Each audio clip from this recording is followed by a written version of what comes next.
50 ખેડૂત આવે આમાં. હવે આ 2-3 વર્ષથી આમનામ છે.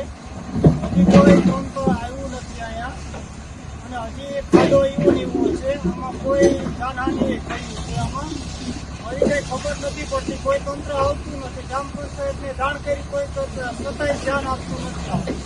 બરોબર, એટલે હવે જેમ બને એમ વહેલી તકે થાય કાર્ય તો સારું છે. નકર પછી આગળની કાર્યવાહી કરવી પડશે.